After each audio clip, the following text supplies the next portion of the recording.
Once again, it's on. It's your man HRap. I'm coming at you live and direct. 168 hours have gone by. That means it's time for the End of the Bench podcast. Thank you. We're on Built for This network, and y'all know how I start off each and every show. Show love to my ancestors. It was taught to me, if you show your ancestors love, you will get peace and blessings in return. With that being said, I like to say what's up to my family with the last name Whitmore, the last name Pollard, the last name Turner, Battle, Cotton, the Harper family, the Lansdowne family, the Liggins family, the Duncan family, me and my pops, we make up the Williams clan. We in the field.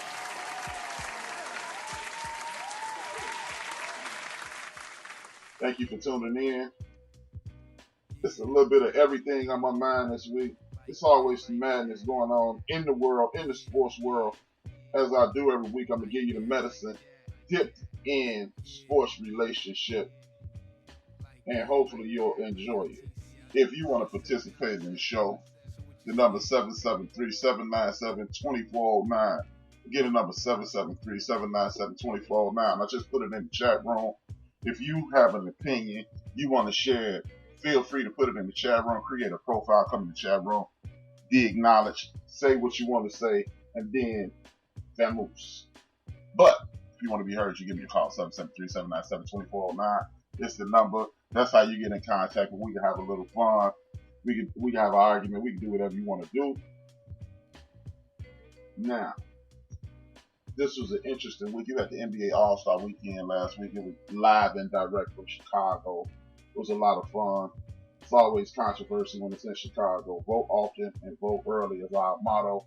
So you know it was going to be some BS. We'll talk about that. NFL free agency is going down. I'm going to talk about that. What's your team? Who you want to pick up? The quarterbacks that are available, the players that are available. It's college basketball. We are weeks away from March Madness, which is typically the most exciting period in the sports world. A lot of people like to call it the Super Bowl, but the Super Bowl is a one-day event. People take off work. People don't do work. It is almost an unwritten rule that you're not going to do any work the first week of March Madness. The people who are in control of these offices know that. The internet services used to basically monitor the game. So I'm going to talk about that a little bit. It has been a very interesting week, and I'm looking forward to getting this in order. If you want to talk about that, you already know how you get in contact with me. So let me start this night off awesomely. NFL. The NFL is in limbo right now. We're a week away from the draft combine. We're a couple weeks away from free agency. And the big talk is Dak Prescott. Dak Prescott is the quarterback of the Dallas Cowboys. I don't like the way he's being treated. It is a joke. Let's just be honest. This is a joke. Jerry Jones thought he was going to get the I drafted you discount. And now, as y'all hear me say it every week, this is a dude who waited to the very end, let the coupon expire. Now he coming to Dak talking about look out for me. Now ain't no look out for me, man. And what really bothers me is this. When I look at my brothers, Jameis Winston, I look at Dakota Prescott, when I look at Teddy Bridgewater, and I look at these other brothers who are free agents, all I hear is what's wrong with them. But you know what's right with them? They're all in their early 20s. And then I hear about how the world is revolving around a 41-year-old Drew Brees and a 42-year-old Tom Brady and a washed-up Phillip Rivers. Everybody says, yo, Rap, you talk about sports. When you talk about sports, you bring race in. But you have to wonder what the hell is going on. Who the hell in a world dominated by the young is looking for a 42-year-old man to dominate their team? Nobody. Everybody, well, get Brady and you get closer to the Super Bowl. What you need is a great offensive line, some great wide receivers, a great tight end, and a great running back. Well, hell, you can get me to play quarterback at that with those dynamics. What the hell is so difficult about playing quarterback when you got the best running back, the best quarterback, tight ends, and everything around you? Remember, the moniker used to be Brady does more with less. But the thing is, we've been bamboozled with that lie. That's a lie, people. He does not do more with less. He does more with unknown people, because what they do is force the mainstream and the name guys down your throat. So you only pay attention to those guys. And since you only pay attention to those guys, you assume everybody else is mediocre. And that's just not the case. They are not mediocre. They are just unknown. To be unknown does not mean you're not good. If that's the case, why in the hell do we know who Antonio Brown is? Brandon Marshall. Shannon Sharp comes from HBCU, Savannah State. How do we know these guys? Because they were unknown. And unknown does not mean not good. And we've been hearing this lie for months, years, and a couple decades about Tom Brady. Is Tom Brady a great ball player? Hell yeah, he's a great ball player. But y'all heard my take on Tom Brady. I don't have to go through it again, but for the new listeners, I'll give it to you again. If you are part of a cheating scandal, how in the hell are you considered great? This shows you the hypocritical situation in sports that we're in right now, because they want to tell you that the Houston Astros are horrible, but Tom Brady is still the greatest of all time. He's part of cheating. See, nobody wants to bring that up, and I always bring that kind of thing. But this is what I want people to pay attention to. If Brady needs all his help, either he is average at this point, and the average quarterback who's going to make solid decisions will get you in the Super Bowl. Look no further than San Francisco 49ers. I don't hate on Jimmy G, but the thing is, people hate on him because they don't want to acknowledge that this was his first year as a full starter. He had 4 games one season, another game to blow out his knee, another season. That does not constitute experience. I mean, he's been on a football team for a very long time, but that does not mean he's played. And if you haven't played, you can't be held to the same standards at the end of the day. So, when you call Jimmy G a scrub, this lets me know all you do is watch and listen to ESPN, and you are listening to that nonsense that they're putting out there. And that's 99.9% of the time incorrect. And when I'm looking at this, I'm forced to go, you know what? Get the hell out of here with that nonsense. Because it's not what we're looking at. It's not what we're judging people by. But it's just awful strange that Jimmy G, who's inaccurate, who does most of his damage on the run like a brother, he gets no smoke. But Jameis Winston, if I pulled up Brett Favre statistics, first of all, the fact that people are saying nobody's going to warn Jameis Winston is a joke. And Brett Favre walked into the Hall of Fame with his eyes closed. They ushered him in, and I'm not saying Brett Favre doesn't work, but if you are the all-time leader in interceptions, I'm quite sure he had a couple seasons of 25 interceptions or more.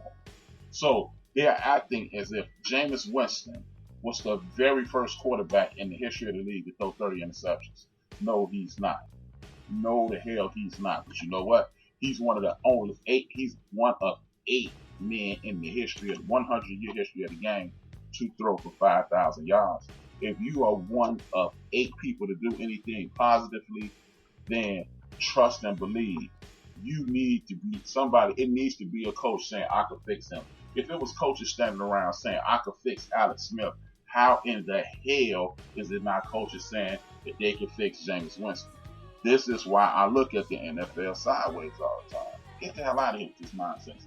Oh, Jameis Winston is this. We don't know about this and we don't know about that. As I said, if you want to talk about quarterbacks that throw a lot of interceptions, Joe Namath has more interceptions than touchdowns. Terry Bradshaw, more interceptions than touchdowns. Again, the aforementioned Brett Favre, he is known as Country or Gunslinger. This is like his nicknames. This dude has the most interceptions in National Football history. I just happened to pull up those numbers as I'm talking to you. 3rd year in the league, 24 interceptions. Couple years later, his 14th year in the league, 21 interceptions, 17 interceptions, 29 interceptions, 18 interceptions, 22 interceptions. But Jameis Winston is the worst thing we've ever seen. I'm going to need y'all to get the hell out of my face with that nonsense. It's always a problem when somebody else does poorly or does not live up to what you want to, what you stereotypically put out there. Hey, it's called doing it different. It's called, hey,